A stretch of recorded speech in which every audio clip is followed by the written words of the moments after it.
আজ আমি খাবো আমাদের গাছের পেয়ারা মাখা। Hello everyone, welcome back to my new video.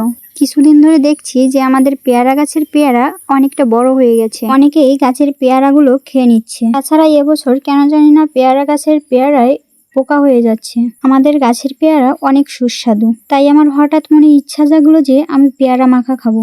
যাই হোক, যে কথা সেই কাজ, বাবাকে বলে অনেকগুলো পেয়ারা পেড়ে নিয়ে বসে পড়েছি। পেয়ারাগুলো সুন্দর করে ধুয়ে নিয়ে পিস পিস করে কেটে নিয়েছি। যেহেতু আমার তেমন কোনো ক্যামেরাম্যান নেই, তাই আমি পেয়ারা পাড়া বা পিস পিস করে কাটার ভিডিওটা নিতে পারিনি। তারপর আমাদের গাছ থেকে তুলে আনা মরিচগুলো ধুয়ে নিয়েছি।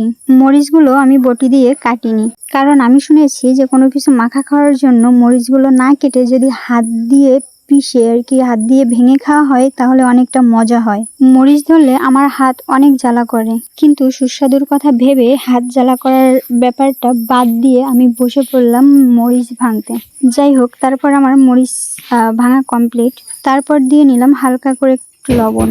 এবার মাখানোর পালা। কিন্তু মাখানোর আগে আমার অনেকটা ভয় লাগছিল, কারণ আমার খুব করে মনে আছে অনেকদিন আগে আমি মরিচ বেটেছিলাম শিলনোড়ায়। তো আমার হাত এতটা জ্বালা করছিল যে আমি 2 থেকে আড়াই ঘন্টা প্রচুর কান্না করেছিলাম।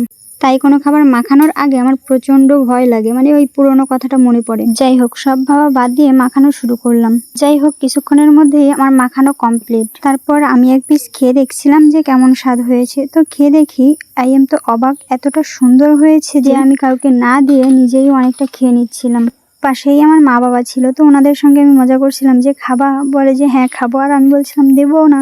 আর বারবার আমি তাদের পেয়ারা মাখা খেতে দিচ্ছিলাম আর নিয়ে নিচ্ছিলাম। যাই হোক, তারপর তাদেরও খেতে দিলাম। আসলে আমি মানুষটা একদম অন্যরকম। আমি আমার মা বাবা আমার পরিবারের সঙ্গে প্রচন্ড মজা করি, অনেক মজা করি। মা বাবা পরিবারের সঙ্গে এমন হাসি মজা ঠাট্টা দেখেও অনেকে খারাপ ভাবতে পারে, কিন্তু তাতে আমার কোনো যায় আসে না। কারণ আমার এই ছোট ছোট মজা দেখে, আমার মা বাবার মুখে যে মিষ্টি একটা হাসি দেখি, ওটা দেখে আমার অনেকটা শান্তি লাগে। আমি সারা জীবন আমার মা বাবার হাসি মাখা মুখটাই দেখতে চাই। যাই হোক, তোমাদের তো দেখানোই হলো না যে আমার মাখানোটা কেমন হয়েছে। এই দেখো, আমার মাখানোটা সত্যি বলতে অনেকটা সুন্দর হয়েছিল। যেহেতু আমি অনেকটা ঝাল খাই, তাই আমার বেশি প্রবলেম হয়নি, কিন্তু মা বাবা ভাই ওনারা একটু ঝাল কম খায়, তাই ওনাদের একটু প্রবলেম হয়েছিল। তো যাই হোক বন্ধুরা, আমার ভিডিওটা তোমাদের কাছে কেমন লাগলো কমেন্টে জানিও। টাটা, ভালো থেকো সবাই।